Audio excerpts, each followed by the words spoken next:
मध्य प्रदेश में कड़ाके की ठंड लगातार अपना असर दिखा रही है। प्रदेश के कई शहरों में तापमान तेजी से गिरता जा रहा है, जिससे लोगों को रात और सुबह के समय जबरदस्त ठिठुरन महसूस हो रही है। गुरुवार शुक्रवार की रात कई जिलों में न्यूनतम तापमान 5 डिग्री सेल्सियस के आसपास दर्ज किया गया। इंदौर और पचमढ़ी में पारा 5.2 डिग्री रिकॉर्ड किया गया, जो इस सीजन का सबसे कम तापमान है। वहीं राजधानी भोपाल में भी ठंड ने अपना नया रिकॉर्ड बना दिया, जहां न्यूनतम तापमान 6.5 डिग्री के स्तर पर पहुंच गया।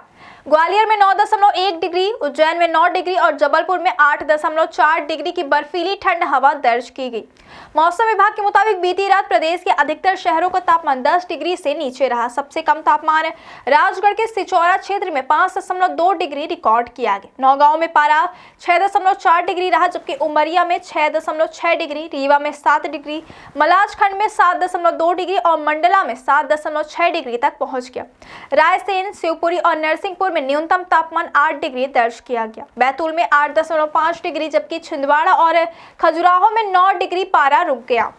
सतना का तापमान 9.1 डिग्री रहा। वहीं टीकमगढ़ और रतलाम में तापमान 9.5 डिग्री दर्ज किया गया। दमोह में 9.8 और दतिया में 9.9 डिग्री तापमान रिकॉर्ड किया गया। प्रदेश में अचानक बढ़ी ठंड की एक बड़ी वजह उत्तर भारत में तेज रफ्तार से बह रही जेट स्ट्रीम भी है। मौसम वैज्ञानिकों का कहना है कि यह जेट स्ट्रीम जमीन से करीब 12.6 किलोमीटर की ऊंचाई पर 204 किलोमीटर प्रति घंटे की गति से बह रही है। इसके प्रभाव में मध्य प्रदेश के तापमान में तेजी से गिरावट दर्ज की जा रही है। जेट स्ट्रीम का सक्रिय होना ठंड बढ़ाने में महत्वपूर्ण भूमिका निभाता है।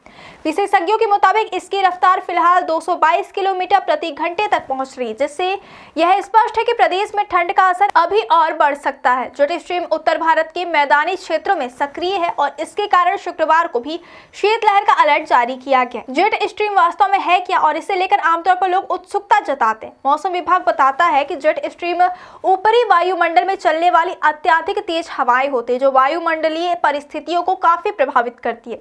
जब उत्तर के पहाड़ों में बर्फबारी होती है और वहां से बर्फीली हवाएं मैदान की ओर चलना शुरू करती हैं, तो ठंड का असर और बढ़ जाता है।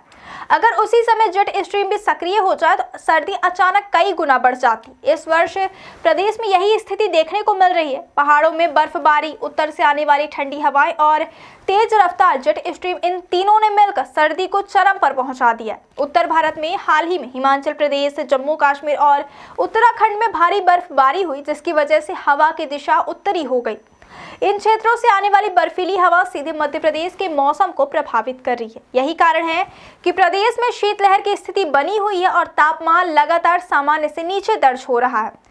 इस वर्ष नवंबर और दिसंबर की ठंड ने भी कई रिकॉर्ड तोड़ दिए हैं। मौसम विभाग के मुताबिक भोपाल में नवंबर की सर्दी ने 84 साल पुराना रिकॉर्ड ध्वस्त कर दिया। लगातार 15 दिन तक चलने वाली शीतलहर ने इसे 1931 के बाद सबसे ठंडा नवंबर बना दिया। 17 नवंबर की रात पारा 5.2 डिग्री तक उतर गया, जो अब तक का सर्वकालिक रिकॉर्ड है। इससे पहले 30 नवंबर 1941 को न्यूनतम तापमान 6.1 डिग्री दर्ज किया गया था। इंदौर में भी तापमान 6.4 डिग्री तक गिरा और यह 25 साल में सबसे ठंडी रात साबित हुई। दिसंबर से भी इसी प्रकार की कड़ाके की ठंड जारी है और इंदौर ने दिसंबर की सर्दी का 10 साल का रिकॉर्ड तोड़ दिया। मौसम विभाग का कहना है कि जिस तरह मानसून में जुलाई और अगस्त सबसे महत्वपूर्ण माने जाते, उसी प्रकार ठंड के मौसम में दिसंबर और जनवरी सबसे कठिन महीनों में से होते हैं। इन 2 महीनों में उत्तर भारत से ठंडी हवाएं अधिक मात्रा में आती हैं, जिससे तापमान में भारी गिरावट होती है। प्रदेश में पिछले 10 वर्षों के मौसम संबंधी आंकड़े भी इस बात की पुष्टि करते हैं कि दिसंबर और जनवरी में सर्दी चरम पर रहती है। इसके अलावा पश्चिमी विक्षोभ भी दिसंबर में सक्रिय रहता है, जिसके कारण कई बार मावठा यानी हल्की फुल्की बारिश होती है।